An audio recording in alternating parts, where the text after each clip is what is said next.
진보당 20여 명이 구속됩니다. 조봉암은 사형 선고를 받습니다. 국가보안법과 진보당 사건입니다. 국가보안법에 의해서 이 진보당 국회의원들은 물론이고요. 관련 인물 수십 명이 구속되고 심지어 사형까지 집행되었던 사건입니다. 이들이요 훗날 모두 무죄로 밝혀졌다는 겁니다. 정말 가슴 아픈 그런 상황이고 사실 이 진보당 사건은 많이 몰라요. 국가보안법의 역사를 좀 먼저 아셔야 되겠습니다. 경찰이 들어와 있죠. 경찰이 아니고요. 국회 질서 유지를 위해 배치된 공무원이었던 경위들입니다. 국회 속기록을 보면 1958년 12월 24일 국가보안법 파동이 일어난 날 바로 그 모습이 되겠습니다. 당시 그 여당이었던 자유당은요. 무술경위 무려 300여 명을 동원해서 반대파 의원들을 국회 밖으로 끌어내고 국가보안법을 비롯한 여러 법안들을 통과시킵니다. 지금부터 제30차 회의를 개의합니다. 회의를 진행하기 위한 질서의 확립을 위해서 경위권의 발동은 이미 선포해 있습니다. 다시 한번 경고해줍니다. 국가보안법 전부를 통과시키는데 의의 없습니까? 이 없어. 그러면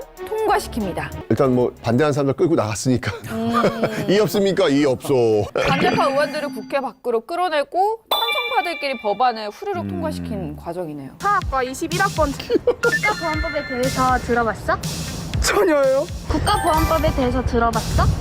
아예 안 들어봤어요. 간첩 잡아가고 북한 찬양하는 단체 잡아가고 그런 법 아닌가요? 국가보안법은요, 국가의 안전을 위태롭게 하는 반국가 활동을 규제함으로써 국가의 안전과 국민의 생존 및 자유를 확보하기 위하여 제정된 법률, 국가의 안전을 위해 만든 법이다라고 하는 건데 국회 경위 정원이 몇 명이냐면 30명이에요. 근데 아까 제가 몇 명 들어왔다고 그랬어요? 300명. 자, 이게 왜 그런 거냐면 이승만 정부 측에서요, 미리 증언을 했던 겁니다. 전국 각지의 경찰관 중에서 태권도, 유도, 검도 굉장히 능숙한 이런 사람들을 차출해서 훈련을 시켜가지고 300명의 무술 경위들을 만든 다음에 이들을 동원을 한 거예요. 야당 의원들 격렬하게 저항했거든요. 이 과정 속에서 야당 의원 12명이 병원에 입원하는 그런 모습들도 있었습니다. 경위권 발동하에서 이 국회에서요, 자유당 의원들만 남아가지고 신년도 예산 또 이 지방자치법 중 이 개정안 등을요 2시간 만에 전부 통과시켜버립니다. 진보당하고 그 진보당을 창당한 당수가 있어요. 그 사람이 누구냐면 조봉암이거든요. 이 조봉암이 국가보안법으로 인해서 좌익 혐의를 받게 되는 것이죠. 1956년 5월 15일 대한민국 3대 대통령 선거. 이승만 대통령은요 마침내 3선에 성공합니다. 그런데 말입니다. 이 선거를 통해 이승만 정권에 맞서는 강력한 정적이 부상하는데요. 유효표 30%의 지지로 216만 표를 얻은 조봉암이었습니다. 3대 대선은요 이승만과 이 조봉암의 경쟁 구도가 아주 본격화된 그런 계기였습니다. 이 당시 무소속이었어요. 엄청난 표를 받은 건데 엄청 견제했겠다. 예, 조봉암이라는 사람이 지금 표가 너무 많이 나왔어요. 이승만 정부 입장에서는 어떨까요? 싫죠. 좀 불안할 거예요. 왜냐면 3대 대선뿐만 아니라 이제 또 4대도 가야 되고 5대도 가야 되는데 왜 이 표가 많이 나온 거예요? 그런데 이때 조봉암이 대선을 치른 후 자신을 당수로 신당까지 창당을 합니다. 진보당이 된다. 모든 사람의 자유가 완전히 보장되고 모든 사람이 착취당하는 것이 없이 응분의 노력과 사회적 보장에 의해서 다 같이 평화롭고 행복스럽게 살아갈 수 있는 세상, 이것을 가르쳐서 아침의 진보주의라고 해도 좋을 것입니다. 목소리도 좋고 좋네요. 많이 들어가 있어요. 네, 평화적 통일을 성취하겠다. 전쟁이 있었잖아요. 6.25 전쟁이 있었잖아요. 그 6.25 전쟁이 끝나고 나서 엄청난 전쟁의 피해가 있었단 말이에요. 그런데 이 한반도를 평화적으로 전쟁 완화하고 평화적으로 좀 통일을 한번 해보겠다라고 지금 조봉암이 공약을 건 거예요. 그래서 평화 통일은요 진보당 그리고 이승만의 대항마로 떠오른 조봉암의 상징이 된 거예요. 그런데 평화 통일을 하겠다는데 누가 아니라고 이야기하겠어요? 너무 당연한 거죠? 그런데 이 당시 1950년대 후반 이 당시만 해도 남녀노소 대한민국 국민이라면요 누구나 다 반공, 북진, 통일 이런 구호를 북한하고 뭐 타협하고 교류를 한다? 이거는 발갱이지, 이건 간첩이지. 그러고 보니까 북진 통일이 이승만 정권의 핵심 정책인데 조봉암의 경우에는 평화 통일이니까 완전 반대되는 거네요. 이승만 대통령을 중심으로 전시체제 분위기를 만드는 역할. 당시 이 북진 통일 관리대회 뭐 이런 게 자주 열렸는데요.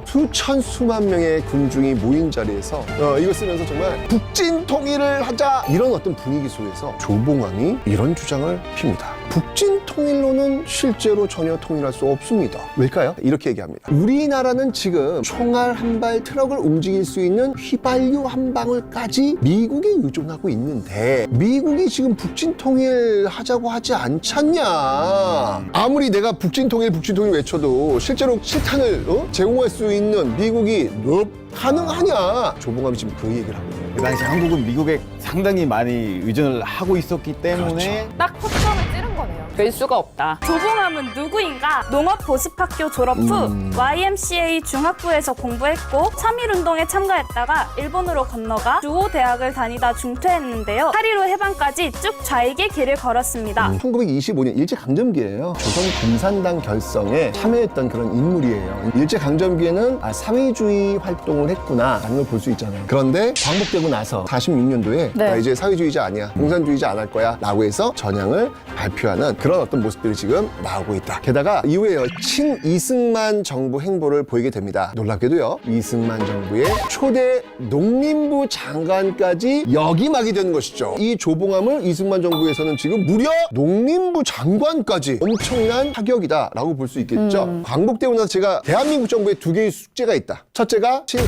제거하는 거, 두 번째가 농지개혁. 그 농지개혁을 담당하는 장관이기 때문에 최고의 실세라고 볼 수 있는 것이죠. 혹시 이승만이 조봉암한테 이렇게 중요한 차례를 춘 특별한 이유가 있습니까? 이 조봉암은요, 당시 국회에서 3분의 1 정도를 차지하고 있는 그 무소속 연대의 핵심 인물이기 때문에 그렇습니다. 그러니까 국회 지지를 이제 받아야 됐던 이 이승만 대통령은요, 조봉암이 자신에게 좀 우호적인 영향력을 발휘해 줄 걸 좀 기대하고 농림부 장관 자리에 앉혔던 것이죠. 당시 대통령은 어디에서 뽑았다? 국회에서 대통령 뽑기 때문에 대통령 입장에서는 계속 재선을 하려면 당시 그 무소속이 많았기 때문에 무소속의 그 지지를 받을 필요가 있었고, 그 무소속의 핵심 인물이 조봉암이었기 때문에 이 조봉암을 장관 자리에 앉히는 파격적인 인사를 했던 것입니다. 자, 그러나 이 둘 사이는 금방 틀어지고요. 이승만 대통령은 너 이제 그만해라라고 사표내라고 권고를 합니다. 왜 그랬느냐? 조봉암은요, 토지 개혁을 농민 중심으로 하고 싶었던 거예요. 농민들한테 양곡을 좀 자유롭게 팔 수도 있고 또 팔지 않아도 괜찮고 하여튼 자유를 좀 주고 싶었던 거예요. 그런데 이승만 정부 같은 경우에는 어떤 그 강권을 발동하는 것, 이런 것들이 본인의 의사와는 배치가 되면서 결국 둘 사이는 틀어지게 되었던 겁니다. 훗날 이 국무회의록에 이승만 대통령의 속내가 잘 기록되어 있습니다. 조봉암은 아직도 공산당원이 틀림없다. 이러한 위헌 분자는 제거되어야 할 것이다. 자, 그리고 중요한 건 조봉암은 아직도 공산당원이 틀림없다. 기억나시죠? 일제강점기에는 공산당원으로 활동했지만 광복되고 나서 전향했고, 그리고 심지어 농림부 장관까지 올랐던 인물인데 이승만 대통령은 조봉암은 공산당원이야. 이게 지금 딱 대통령이 지금 딱 찍어버린 거예요. 제거되어야 할 것이다. 자, 이러면서 무슨 일이 일어난 겁니까? 바로 그럼 진보당은 어떻게 되는다? 제거돼야 되는 거겠죠. 1958년 1월 12일 조봉암이 당수였던 이 진보당 간부들이 일제히 검거가 됩니다. 조봉암 진보당 위원장 등 일당은 북괴, 김일성의 지령으로 난파된 간첩과 수차례에 걸쳐 위로했고, 북괴와 야합할 목적으로 평화통일을 추진해 왔다. 국가보안법 위반. 좌우 합작을 위해서 평화 통일을 추구하는 거에 되게 힘쓴 인물인데 국가보안법 위반이라니요? 여기서 사실이 굳이 필요할까요? 굳이 사실이 필요하냐는 말이죠, 제 말은. 구속된 피의자 10명을 모두 기소합니다. 사건은 계속 확대됐고요. 진보당 관련자 20여 명이 국가보안법 위반으로 또 추가 구속됩니다. 붙들려간 이 진보당 관련자들은요, 심한 고문을 받았다고 합니다. 조봉암을 공산당원이라고 자백만 하면 풀어주겠다라고 하는 증언도 나왔습니다. 북한 간첩이라고 의심받는 양명산의 등장. 모든 퍼즐들이 맞춰지고 있어요. 이제는 심지어 양명산이란 인물까지 등장을 합니다. 육군 특무부대와 검찰은요, 조봉암과 접선한 대남 간첩 양명산을 검거했다라고 발표를 합니다. 간첩이 누구랑 만났다고요? 조봉암과 만났다고요. 자, 이렇게 되면서 조봉암의 죄목에 또 간첩 혐의가 추가가 되는 거예요. 양명산은 조봉암과 몇 차례 미래한 일이 있으며 그의 생활 일체를 돌봐주었다. 돈 500만 환을 준 적도 있다. 빠져나갈 구멍이 없네요. 그런데 이 양명산이 이제 법정에 갔을 거 아니에요? 네. 맞습니다. 조봉암과 만났고 맞습니다. 물론 조봉암의 주장은 전혀 다릅니다. 양명산이 2심에서 진술 중간에 이런 얘기를 했어요. 조봉암 선생을 배신한 결과가 되었다.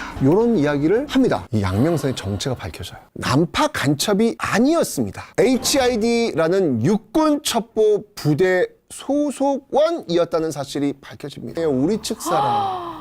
이 양명산이 2심에서 완전히 번복을 합니다. 나는 특무대에서 시키는 대로 거짓말했다. 양심의 가책으로 견딜 수가 없었다. 죽산 선생은 아무 죄가 없다. 수사관의 권유로 특무대 의무실에서 주사 2대를 맞은 후로는 정신이 좀 이렇게 몽롱해지고 이 꿈속과 같은 상태에서 죽산 선생에게 돈을 대준 사실이 있냐? 라고 물어서 너는 문제가 아니다. 조봉암을 잡자는 것이다. 너 살 수 있어. 하라는 대로만 해. 라는 이야기를 들었다고 합니다. 그럼에도 불구하고 1958년 10월 25일 2심 재판에서 양명산과 함께 사형 선고를 받습니다. 재심을 또 신청했지만요. 1959년 대법원은 기각합니다. 이 진보당 사건 당시 국무원 사무국장이었던 신두영이란 인물이 비밀리에 기록한 일명 신두영 국무회의록이 있거든요.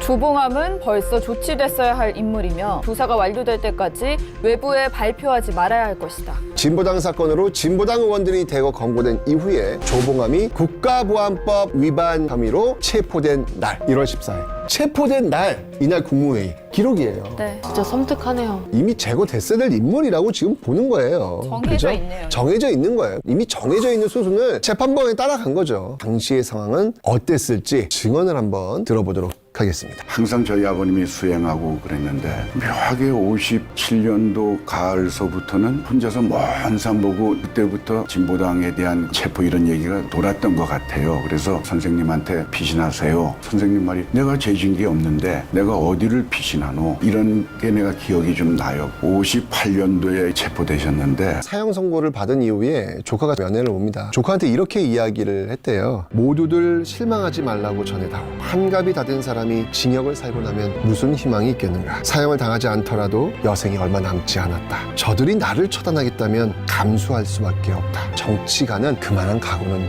해야 할 것이다. 이렇게 이야기를 했습니다. 1959년 7월 31일 오전 11시 3분 사형이 집행됩니다. 향년 61세로 생을 마감했습니다. 나에게 죄가 있다면 많은 사람이 고루 잘 살 수 있는 정치운동을 한 것뿐이다. 나는 이승만 박사와 싸워 졌으니 패자가 승자로부터 이렇게 죽임을 당하는 것은 흔히 있을 수 있는 일이다.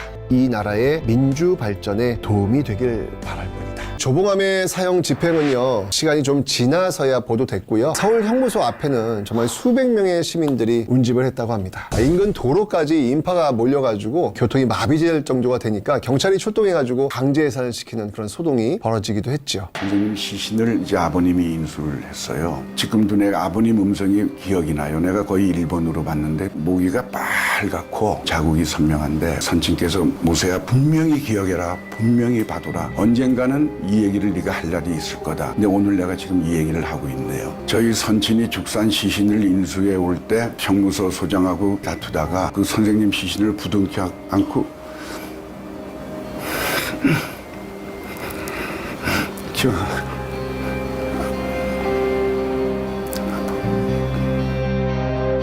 울면서 오셨다 그래요.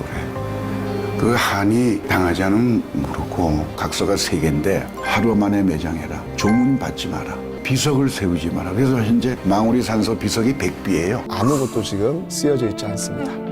그로부터 무려 52년 만에 공식적으로 명예를 회복합니다. 2007년 이 진실화해위원회는요, 유족들이 이를 근거로 해서 사법부에 재심을 청구했고요. 2011년 대법원의 최종 판결이 다시 났습니다.